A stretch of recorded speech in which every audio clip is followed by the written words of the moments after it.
Justice is a concept older than starlight. Every civilization that reaches for the stars eventually confronts it, wrestling with questions that have no easy answers.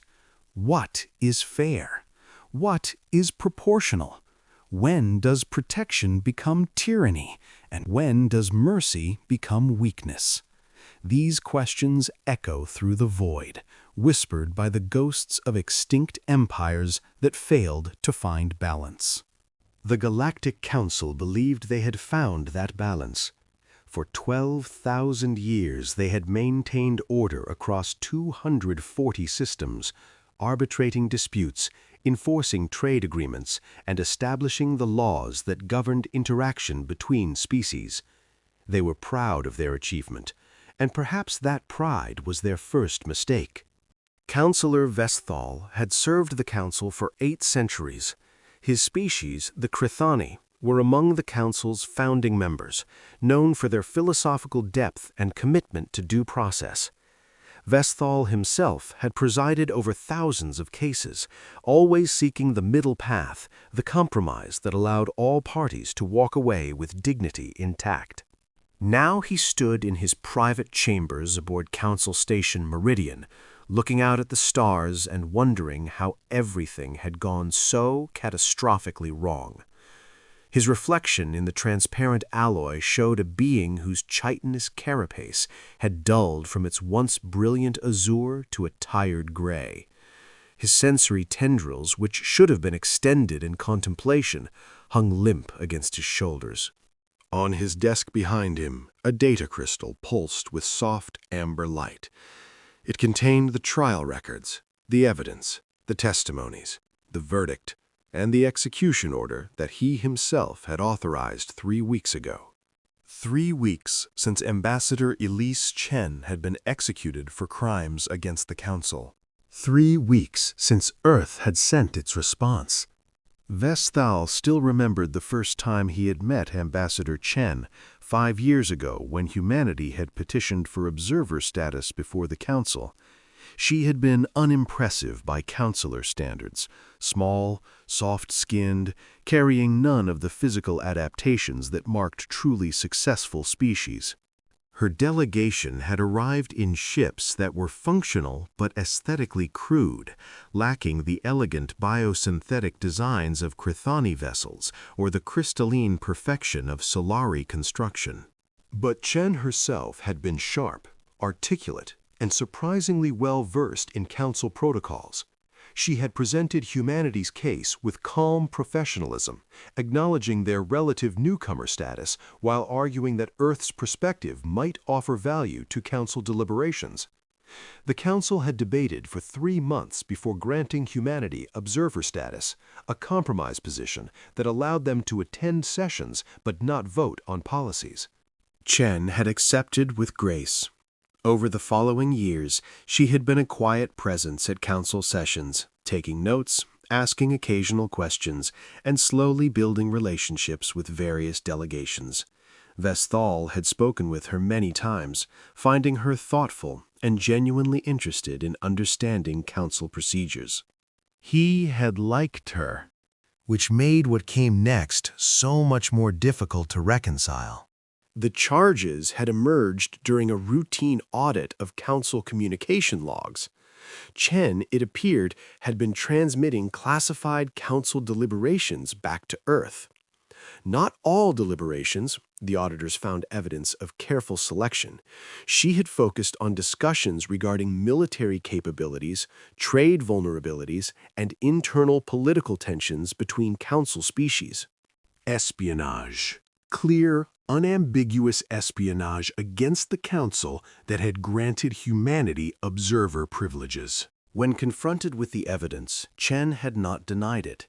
She had stood before the Council tribunal with the same calm professionalism she always displayed and confirmed that yes, she had transmitted the information to Earth. When asked why, her answer had been simple. Because my government needed to understand the strategic environment it was operating in. We are a young species surrounded by ancient powers. Ignorance is a luxury we cannot afford. No apology, no plea for mercy, just that flat statement of purpose. The tribunal had debated for weeks. Some counselors argued for expulsion, revoking Earth's observer status and imposing trade sanctions. Others suggested imprisonment, demonstrating council justice while allowing for eventual reconciliation. But a faction led by the Valorian delegation had pushed for a harsher response. The Valorians were a warrior species, proud and uncompromising. Their representative, War Shepherd Kazan, had been particularly vocal. "This human admits to espionage against the Council," Kazan had declared, his crest feathers flared in anger. "She was granted observer status as a gesture of good faith, and she repaid that trust with betrayal. If we show weakness now, what message does that send? That the Council's laws can be violated without consequence? That newcomer species can spy on us with impunity?" The argument had resonated. The Council's authority rested on the belief that its laws applied to everyone equally. Showing leniency to humanity might encourage other species to test the boundaries. And Shen herself had offered no defense, no argument for mitigation. In the end, the tribunal had voted 37 to 19 in favor of capital punishment for espionage against the Council. Chen would be executed according to Council protocols, and humanity's observer status would be revoked indefinitely. Vesthal had cast his vote with the majority. He had told himself it was necessary. Sad, but necessary. The law was the law. Chen had been given the opportunity to make a final statement. She had declined, offering only a brief message to be transmitted to Earth. The Council had allowed it, monitored, of course, expecting perhaps an apology or explanation to her superiors. Instead, Chen's message had been 6 words. It was worth it. No regrets. She had been executed 3 days later, the sentence carried out efficiently and without ceremony. Her body had been returned to Earth per her wishes. The Council had issued an official statement condemning her actions and announcing humanity's expulsion from Council observer status. Case closed, precedent established, order maintained. Vesthal had returned to his duties, confident that while the situation was tragic, the Council had acted correctly. The law applied to everyone. Justice had been served. Then, 48 hours after Chen's body had been returned to Earth, humanity's response had arrived. The message had been delivered to every Council station, every member species homeworld, every major population center in Council space simultaneously. It was titled simply Declaration of Judgment and bore the seal of the Terran Systems government. Vesthal still remembered the cold certainty in his chest as he had read it. The Galactic Council has executed Ambassador Elise Chen for the crime of espionage. We acknowledge the Council's legal authority to pass this sentence under their own laws. However, Earth does not recognize those laws as legitimate or binding upon humanity. Ambassador Chen was acting under the lawful orders of the Terran Systems government in service to her species' survival. She committed no crime under Terran law. The Council's decision to execute an envoy carrying out her duty represents an act of judicial murder. This cannot stand unanswered. The Terran Systems government hereby declares judgment upon the Galactic Council. Justice will be rendered, reparations will be extracted, accountability will be enforced. This is not a declaration of war. This is a statement of consequence. You have taken one of ours. The price for that action will be determined by Earth and paid by the Council. No negotiation, no compromise, no forgiveness. You will learn what it means to invoke humanity's judgment. The message had ended with a timestamp and a single additional line. Enforcement begins in 72 hours. The Council's initial response had been dismissive. War Shepherd Kazan had actually laughed when the declaration was read before the full assembly. "They threaten us?" Kazan had said, his crest feathers quivering with amusement. "These newcomers who barely understand quantum field manipulation? Who have colonized, 7 systems? Who field a navy of perhaps 200 warships against our combined fleets of 20,000?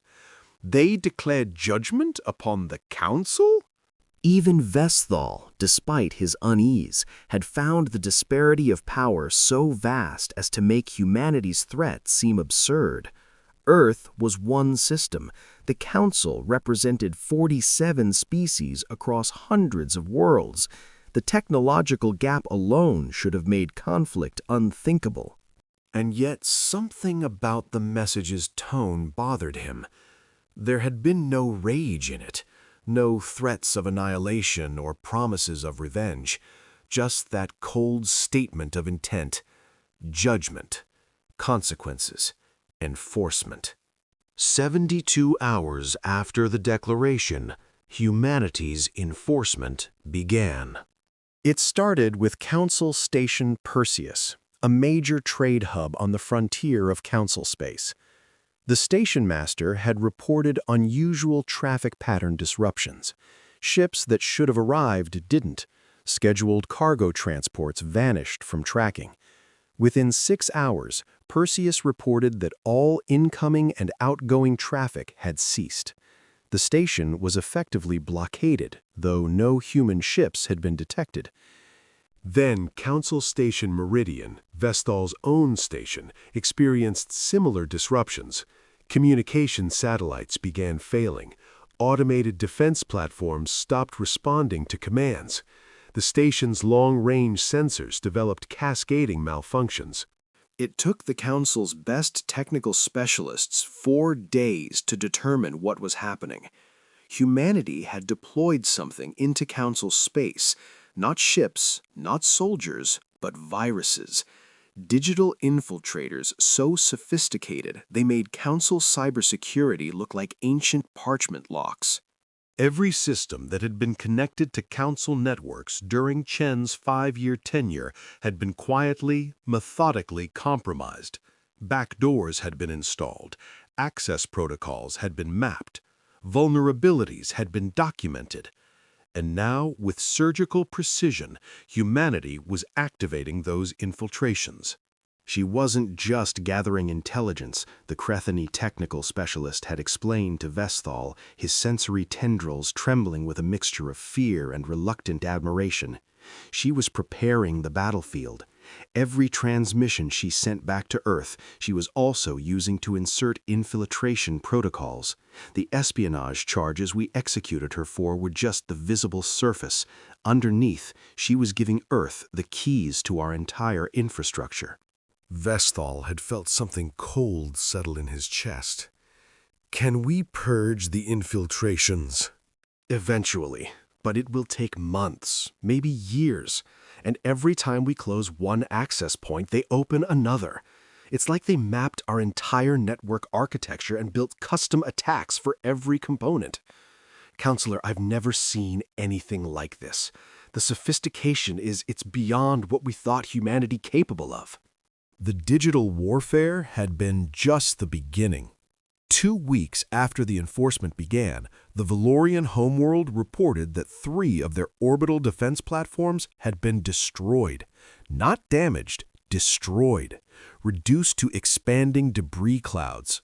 The platforms had been hit by kinetic projectiles moving at a significant fraction of light speed. Simple tungsten rods, nothing exotic, but accelerated to such velocities that their impacts released energy equivalent to nuclear weapons. The platform's shields hadn't even had time to activate. No human ships had been detected. The projectiles had apparently been pre-positioned months ago, floating dormant in deep space, waiting for activation signals. War Shepherd Kazan, whose homeworld's defenses had just been struck, demanded immediate military response. The Council authorized deployment of a battle group to Earth's system, a show of force intended to demonstrate the consequences of attacking Council assets. The battle group never arrived. 18 warships, including 2 of the Council's most advanced dreadnoughts, translated into FTL space at the edge of Earth's system. They transmitted the standard warnings, demanding that Earth stand down and prepare to receive Council oversight. Earth's response had been a single message: "You have entered Terran space without authorization. Leave now or be disabled." The battle group commander, a veteran Solari fleet master, had treated the warning with contempt. He ordered his ships to advance toward Earth's inner system, weapons armed but not deployed, confident that humanity would back down when confronted with overwhelming military force. Humanity did not back down. What happened next had been reconstructed from the battle group's automated data recorders, recovered weeks later. The human defense had been methodical, precise, almost clinical. First, every ship in the battle group had experienced simultaneous communications failure. Their networks were compromised, links between vessels severed, coordination destroyed. Each ship suddenly found itself isolated, unable to contact its companions. Then came the missiles. Thousands of them, launched from stealth platforms that had been hiding throughout the system. The missiles didn't target weapons or engines. They targeted specific systems: power distribution nodes, sensor arrays, navigation computers, life support junctions. Each ship was systematically disassembled while its crew watched helplessly, unable to fight back effectively or coordinate defense. The battle group commander had tried to retreat. His ship's FTL drives had been disabled in the first wave of attacks. All 18 ships found themselves dead in space, power failing, life support counting down to failure, weapons offline. And then human ships had appeared. Not warships, transport vessels, massive cargo haulers that moved between the disabled Council vessels with methodical efficiency. They had deployed salvage teams, cutting through hulls, extracting crew members and placing them in secured holding areas. The entire battle group, over 4,000 Council personnel, had been captured without a single fatality. Every ship had been stripped of valuable technology and equipment, then left as empty hulls floating in Earth's outer system. A message had been attached to one of the salvaged hulls. Your personnel are alive and will be returned unharmed when appropriate reparations are made. Your ships are forfeit as partial payment for the murder of Ambassador Chen. This is not negotiable. The Council had been stunned. An entire battle group captured intact. The prisoners confirmed that they had been treated correctly, confined certainly but not harmed, given adequate food and medical care, even allowed to send limited messages home to confirm their well-being. But the strategic implications were terrifying. Humanity had demonstrated capabilities that intelligence assessments had completely missed. The digital warfare, the pre-positioned kinetic weapons, the stealth technology, the precise coordination. This was not the work of a primitive newcomer species. We underestimated them, Vesthal had admitted during an emergency council session. Catastrophically underestimated them. They allowed us to see only what they wanted us to see. We thought we were evaluating their capabilities. In reality, they were evaluating ours. "Then we destroy them," Kazan had snarled, though Vesthal noted his crest feathers were no longer extended in confident aggression. "We commit the full weight of Council military forces, sterilize Earth's system, show them the price of defying us." And how many of our own people do we sacrifice in the process? Another counselor had asked quietly. They have 4,000 hostages. They've demonstrated they can strike our infrastructure at will. They've captured an entire battle group without losing a single ship. War Shepherd, what makes you think a larger military commitment would succeed where the first one failed so completely? The debate had raged for hours, but Vesthal had gradually realized that the Council was trapped. They could not surrender, their authority would crumble. But neither could they escalate militarily without risking catastrophic losses. Humanity had positioned itself perfectly, inflicting pain while providing no clear targets, demanding reparations while holding hostages that made violent retaliation politically impossible. A week after the battle group's capture, Earth had transmitted another message. This one included a detailed accounting of what they termed required reparations. The list was extensive and specific. Complete public acknowledgement that Ambassador Chen's execution was a violation of diplomatic immunity. Formal apology from the Council. Monetary compensation to Chen's family. Restoration of humanity's observer status with expanded privileges. Technology sharing agreements, trade concessions, and finally, the Council members who had voted for Chen's execution were to face justice before a joint Council-Terran tribunal. Unacceptable, Kazan had declared. They demand we stand trial for enforcing Council law? This is madness. Is it? Vesthal had asked quietly. All eyes had turned to him. He had felt the weight of their judgment, but continued. We executed their envoy for following her government's orders. She committed no crime under Terran law. We applied our legal system to someone who had never agreed to be bound by it. From Earth's perspective, we committed murder and called it justice. Can we truly say they're wrong? She violated Council security, Kazan had insisted. She admitted as much. She gathered intelligence that her government needed for strategic planning, Vesthal had countered. Something every Council species has done at one point or another. We made the information classified after the fact, then executed her for accessing it. We changed the rules retroactively to justify punishment. That's not justice, that's power protecting itself.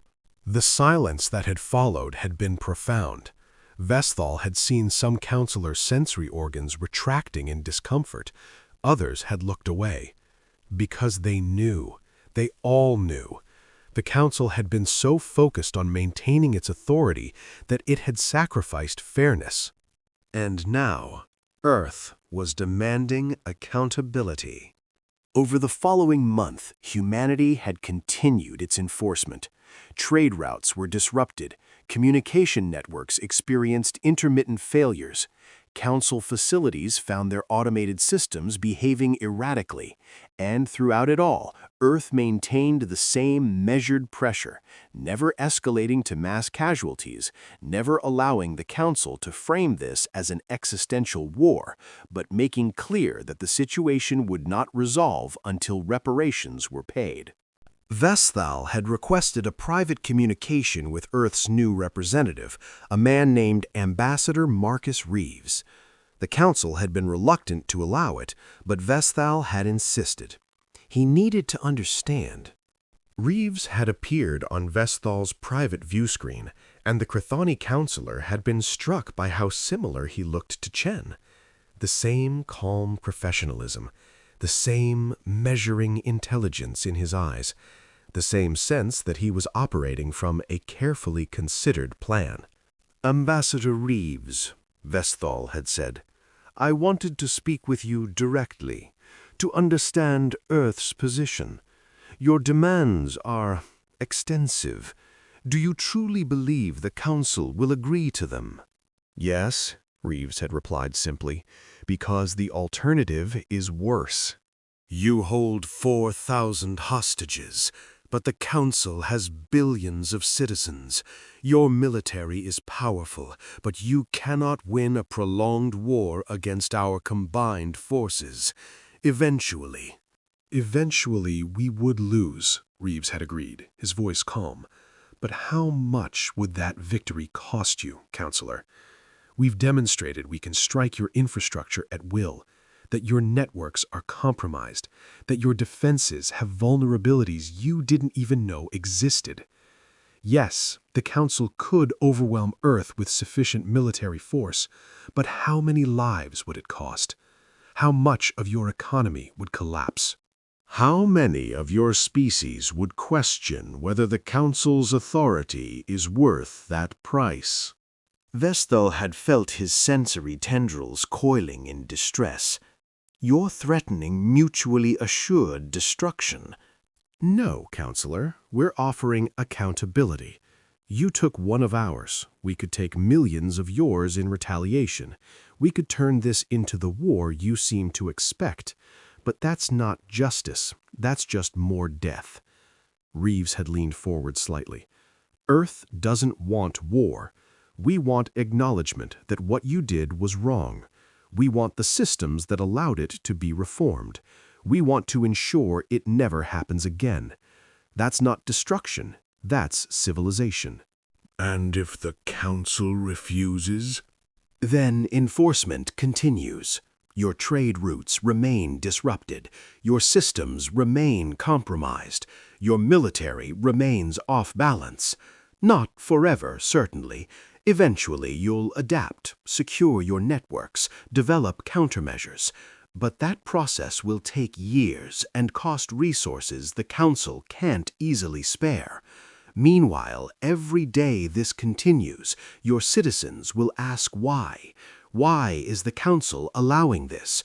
Why are their leaders refusing simple accountability? How much is maintaining face worth compared to stability and peace? You're trying to turn our own people against us.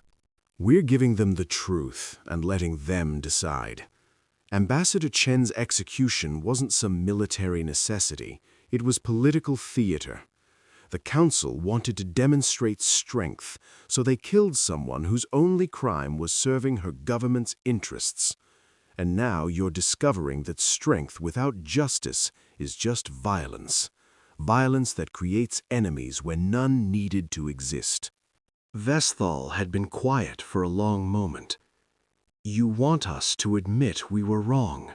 We want you to actually be wrong less often in the future, Reeves had corrected. The admission is just the first step. The reforms, the accountability, the acknowledgement that Council law isn't automatically superior to every other legal system, those are what matter. Ambassador Chen died believing her mission was worth her life. The least we can do is make sure her death forces the changes she was working toward. She knew. Vestal had realized suddenly. She knew the Council would execute her. She could have fled, hidden the evidence, denied the charges, but she didn't. Ambassador Chen volunteered for this assignment knowing the risks, Reeves had said quietly. She believed that Earth needed to understand the Council's true nature before committing to deeper engagement. She gathered that intelligence and prepared the battlefield for what would come after. And yes, she knew that getting caught might mean execution. She accepted that possibility because she believed her work would protect humanity long term. Vestal had struggled for words. That's a level of strategic thinking and sacrifice I don't know how to comprehend. She weaponized her own death. She gave Earth exactly what it needed to respond effectively when the Council inevitably overreached, Reeves had agreed. The intelligence, the infiltration protocols, the mapped vulnerabilities, and the moral high ground. She's a hero, Counselor, and you killed her. That's the debt you owe. That's what Earth's judgment is collecting. After that conversation, Vestal had done something he had never done in 800 years of Council service. He had called for a vote of confidence in the Council's handling of the situation and declared his intention to vote against the current leadership. It had taken 2 more months of negotiations, carefully managed by neutral mediators from species not involved in Chen's trial. In the end, the Council had agreed to most of Earth's demands. Not all. Some modifications were made, face was saved where possible, but the core requirements were met. The Council issued a formal acknowledgement that Ambassador Chen's execution had violated principles of diplomatic immunity and that the trial process had been compromised by political considerations rather than pure justice. Substantial compensation was paid to Earth and specifically to Chen's family. Humanity's observer status was restored and expanded to include limited voting rights on specific policy areas. Technology and trade agreements favorable to Earth were established. And the 37 counselors who had voted for Chen's execution, Vestal included, agreed to face a review tribunal examining whether their decision-making had been influenced by improper bias. That tribunal was tomorrow. Vestal would stand before it and answer for his vote, knowing that his political career was likely over regardless of the outcome. Some of his colleagues were bitter, claiming Earth had humiliated the Council. Others were relieved that the situation had been resolved without escalating to total war. Vestal himself felt something more complex, a mixture of shame, respect, and deep unease. Shame, because humanity had been right. The Council had allowed political considerations to override justice. They had executed someone for the crime of being competent at her job. They had let their authority become more important than fairness. Respect, because Earth had responded not with blind rage, but with calculated judgment. They had inflicted pain proportional to the offense, held the line between justice and revenge, and forced accountability without unleashing massacre. That required discipline the Council had not believed humanity possessed. And unease, because humanity had demonstrated something terrifying. A species willing to sacrifice one of their own to achieve strategic objectives. A civilization that could plan operations across years, insert infiltration protocols while maintaining diplomatic facades, and then activate those preparations with devastating efficiency when the time came. Ambassador Chen had been executed 3 weeks ago. In that time, humanity had dismantled significant portions of the Council's strategic capabilities, captured an entire battle group, and forced the galaxy's most powerful political institution to acknowledge fault and pay reparations. All without starting a war. All without mass casualties. All while maintaining the moral authority of seeking justice rather than revenge. It was the single most impressive political and military operation Vestal had ever witnessed. A notification chimed. Vestal turned from the window to see a new message waiting. It bore Earth's seal. He opened it with trembling sensory tendrils. The message was brief, from Ambassador Reeves, Counselor Vestal. Earth has reviewed the tribunal procedures and finds them acceptable. We appreciate your willingness to face accountability. However, we wanted you to understand something before tomorrow's proceedings begin. Ambassador Chen specifically requested that if her mission succeeded and reparations were obtained, you be excluded from any punitive measures. She observed your service during her time at the Council and believed you to be fundamentally fair, merely constrained by institutional pressure. She hoped that this situation might free you to advocate for reforms she believed you wanted but could not pursue. This message does not exempt you from the tribunal process. That must proceed for integrity's sake, but Earth will not seek sanctions against you personally. We hope you will use whatever comes next to help build something better than what exists now. With respect, Marcus Reeves, Terran Ambassador to the Galactic Council. Vestal sat down slowly, his sensory tendrils extending fully for the first time in weeks. Chen had protected him, Even knowing she would die, knowing he would vote for her execution, she had arranged for him to be shielded from the consequences, because she believed he could help reform the system from within. The strategic thinking involved was staggering. She had predicted his vote, predicted the Council's response, predicted Earth's judgment, and positioned pieces years in advance to ensure that judgment accomplished maximum reform with minimum destruction. She had been playing a game the Council hadn't even realized was occurring. Vesthal pulled up Chen's trial records, reading through them with new eyes, seeing not a criminal caught in espionage, but a strategic mastermind executing a plan that required her own death as a component. Every admission, every refusal to show remorse, every calm acceptance of her fate, all calculated to provoke exactly the response that would give Earth what it needed. "It was worth it," she had said in her final message. "No regrets." Because she had known that Earth would declare judgment, known that humanity's response would be overwhelming and precise, known that the Council would be forced to acknowledge its failure, known that the resulting reforms would protect not just Earth, but every species that might face the Council's authority in the future. She had died to prove that the Council was fallible, that its justice was imperfect, that accountability applied even to the most powerful. And she had won. Vesthal would face the tribunal tomorrow.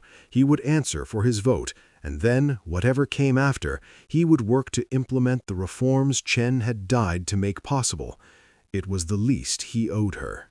Outside his window, the stars burned with ancient light, indifferent to the brief struggles of civilizations. But Vesthal found himself thinking that perhaps, in the vast accounting of the universe, small acts of sacrifice and courage mattered more than power ever could. The Council had executed a human envoy. Earth had declared judgment. And in the end, justice, imperfect, costly, but real, had been served.